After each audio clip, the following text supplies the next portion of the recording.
السلام علیکم پیارے بچوں، آپ سب کیسے ہیں؟ کیا حال ہے آپ سب کا؟ امید ہے آپ سب خیر خیریت سے ہوں گے۔ اللہ تعالیٰ آپ سب کو اپنے حفظ و امان میں رکھے۔ بچوں، آج میں اسلامیات میں اذان کے بارے میں آپ کو بتاؤں گی۔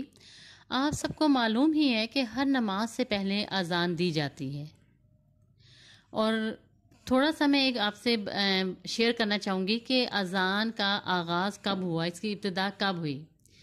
اذان کا آغاز 2 ہجری میں ہوا۔ ایک دفعہ حضرت محمد صلی اللہ علیہ وسلم مسجد نبی میں صحابہ کے ساتھ بیٹھے ہوئے تھے اور ان سے مخاطب تھے، پوچھ رہے تھے کہ مسلمانوں کو نماز کے لیے کس طرح بلایا جائے مسجد میں۔ تب تک اذان شروع نہیں ہوئی تھی۔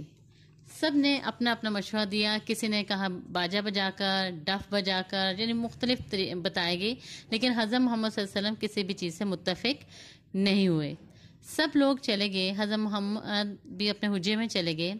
حضرت عبداللہ بن زید انصاری ایک صحابی تھے، وہ وہیں پہ سو گئے۔ انہوں نے خواب میں دیکھا کہ ایک آدمی ان کے پاس آیا ہے اور اس نے اذان کے کلمات انہیں سکھائے ہیں۔ آپ صبح اٹھے اور فوراً حضرت محمد صلی اللہ علیہ وسلم کے پاس آئے اور انہیں خواب سنایا۔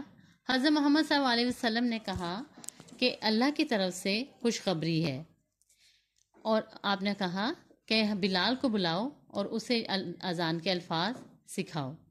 اتنے میں حضرت عمر نے بھی آ کے اس بات کہا، یہی خواب سنایا۔ آپ صلی اللہ علیہ وسلم کو حضرت جبرائیل اللہ کا یہ حکم اذان کے بارے میں پہلے ہی دے چکے تھے۔ اس طرح سے اذان کی ابتدا ہوئی۔ ہمارا مقصد اذان کے بارے میں یہ ہے کہ طلبہ اس قابل ہو جائیں کہ اذان کا مطلب سمجھ کر اذان کو یاد کر سکیں، انہیں فجر اور دوسری نمازوں کے میں اذان کا فرق پتہ چل سکے۔ بنیادی طور پر اذان کا مطلب ہے پکارنا، بلانا، یعنی مسلمانوں کو نماز کے لیے بلانا۔ اور اذان کے کلمات معنی کے ساتھ آپ کے سامنے سلائیڈ میں نظر آپ کو آ رہے ہوں گے۔ اللہ اکبر، اللہ اکبر، اللہ سب سے بڑا ہے، اللہ سب سے بڑا ہے۔ اشہد ان لا الہ الا اللہ، میں گواہی دیتا ہوں کہ اللہ کے سوا کوئی معبود نہیں۔ اسی طرح اشہد ان لا الہ محمد رسول اللہ، یعنی آپ کے سامنے عربی اور اس کا ترجمہ ہے تاکہ سمجھنے میں آسانی رہے۔ اور جب نماز کا وقت ہوتا ہے اس وقت اذان دی جاتی ہے۔ اچھا پیارے بچوں، بات یہ ہے کہ جب اذان ہوتی ہے تو اس کا جواب بھی دیا جاتا ہے، اور اذان توجہ سے سننی چاہیے۔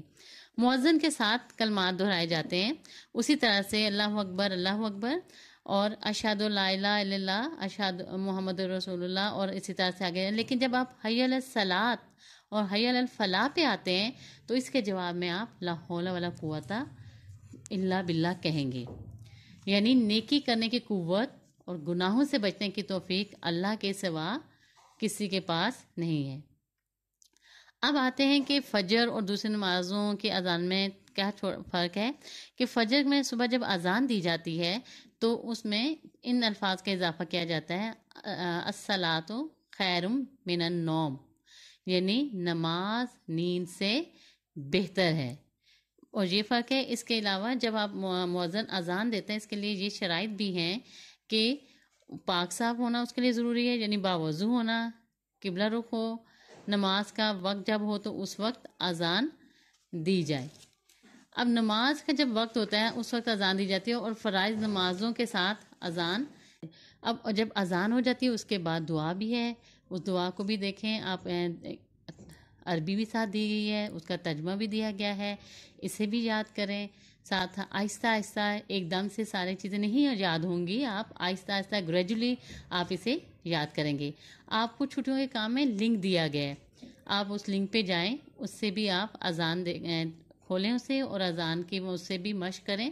اور دوسرا، جب آپ اپنے گھر میں جب بھی اذان ہوتی ہے تو آپ اس طرح کر سکتے ہیں کہ آپ بھی خود بھی اذان دیں، اس طرح سے آپ کو اس کی مشق بھی ہو جائے گی اور اذان یاد بھی ہو جائے گی۔ امید ہے کہ آپ ان سب باتوں پر جب عمل کریں گے تو بہت اچھے طریقے سے آپ کو اذان یاد ہو جائے گی۔ شکریہ، اپنا خیال بہتر ہے۔